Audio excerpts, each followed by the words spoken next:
Hello friends, welcome back to my YouTube channel. आज हम लोग अपना एक नया टॉपिक स्टडी करने वाले हैं साइकोलॉजी का।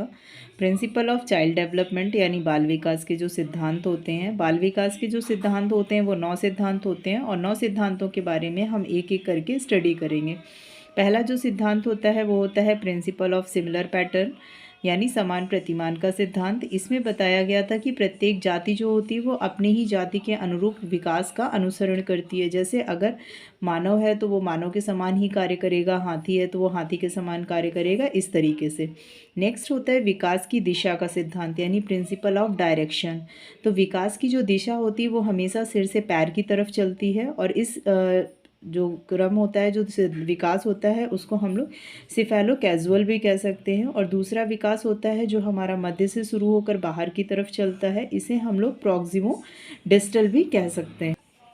विकास का जो तीसरा सिद्धांत आपका आ जाएगा वो हो जाएगा principle of continuity. Principle of continuity का मतलब होता है निरंतरता का सिद्धांत, यानी कि विकास एक ऐसी प्रक्रिया है जो जीवन पर्यंत चलती रहती है, यानी यह कभी भी बंद नहीं होती है। विकास की गति कभी भी धीमी या तेज तो हो सकती है, लेकिन विकास कभी भी बंद नहीं हो सकता। यह माँ के गर्भ से मृत्यु के समय तक चलने वाली प्रक्रिया है। नेक्स्ट आता है आपका principle of general to specific responses.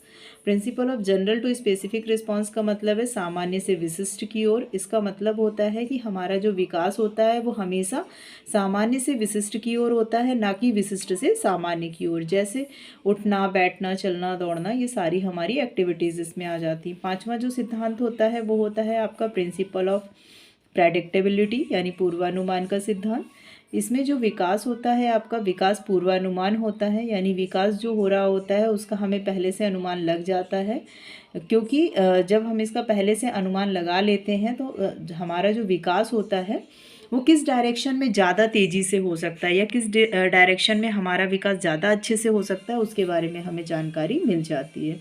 Next विकास का सिद्धांत है आपका प्रिंसिपल ऑफ यूनिटरी प्रोसेस यानी एकीकरण का सिद्धांत। एकीकरण के सिद्धांत का मतलब है कि एक साथ मिल के काम करना, यानी जब हम किसी भी काम को करते हैं, बच्चों में ये गुण खासकर पाया जाता है कि जब हम किसी भी काम को करते हैं तो उसमें हम अपने हाथ और पैर दोनों को एक साथ मिलाकर ही यूज़ करते हैं, तो वो आपका हो जाएगा एकीकरण का सिद्धांत। नेक्स्ट आता है व्यक्तिगत भिन्नता का सिद्धांत।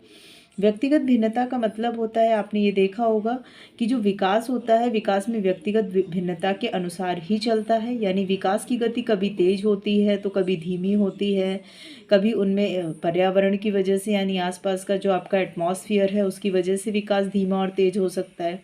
जैसे अगर आपके आसपास के एटमॉस्फेयर में एक ऐसा घर है जिस घर में कभी भी लड़ाई झगड़े नहीं होते और वहाँ का वातावरण जो है वो बहुत अच्छा है, तो वहाँ जो रहने वाला बच्चा है वो उसी के अकॉर्डिंग ढल जाएगा। और अगर एक घर ऐसा है जहाँ पे रोज़ झगड़े होते हैं, रोज़ मारपीट होती है, तो वो ये समझने लगता है कि घर एक ऐसी जगह है जहाँ पे मारपीट ही होती है। तो इस तरीके से करके यानी व्यक्तिगत विभिन्नता, तो विभिन्नता के आधार पे ही हम उसकी इंटेलिजेंस, उसके मोटिवेशंस, उसके इंटरेस्ट आदि को बता सकते हैं। नेक्स्ट 8वें नंबर का जो सिद्धांत है वो आपका है वर्तुलाकार बनाम रेखीय प्रगति का सिद्धांत, यानी कि विकास कभी भी रेखीय नहीं होता है। यानी विकास को हम ये नहीं कह सकते कि विकास एक सीधी रेखा में चल रहा है। विकास की गति कभी बहुत स्लो हो जाती है और कभी विकास की गति बहुत फास्ट हो जाती है, यानी कभी विकास बहुत धीमे धीमे होने लगता है और कभी कभी विकास बहुत तेज़ी से होता है। 9वां और आखिरी सिद्धांत है अंतर संबंधित विकास का सिद्धांत। इसका मतलब होता है कि शारीरिक, बौद्धिक, संवेगात्मक, सामाजिक और अन्य प्रकार के विकास जो होते हैं वो अंतर संबंधित होते हैं और परस्पर आपस में निर्भर करते हैं।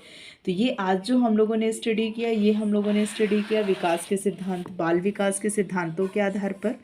बाल विकास के सिद्धांत का जो टॉपिक है ये आपका साइकोलॉजी के लिए बहुत ही ज़्यादा इम्पॉर्टेंट टॉपिक है और हर एक एग्ज़ाम्स में इससे एक क्वेश्चन ज़रूर पूछा जाता है। तो अगर आपको इसमें कहीं भी कुछ ना समझ में आया हो तो आप उसे कमेंट करके पूछ सकते हैं, कमेंट में जाके इसको पूछ लीजिए। और अगर वीडियो आपको पसंद आया हो तो वीडियो को लाइक करना ना भूलें, दोस्तों के साथ शेयर करें और ऐसे ही वीडियोज़ देखने के लिए हमारे इस चैनल को सब्सक्राइब करना बिल्कुल ना भूलें। Thanks for watching.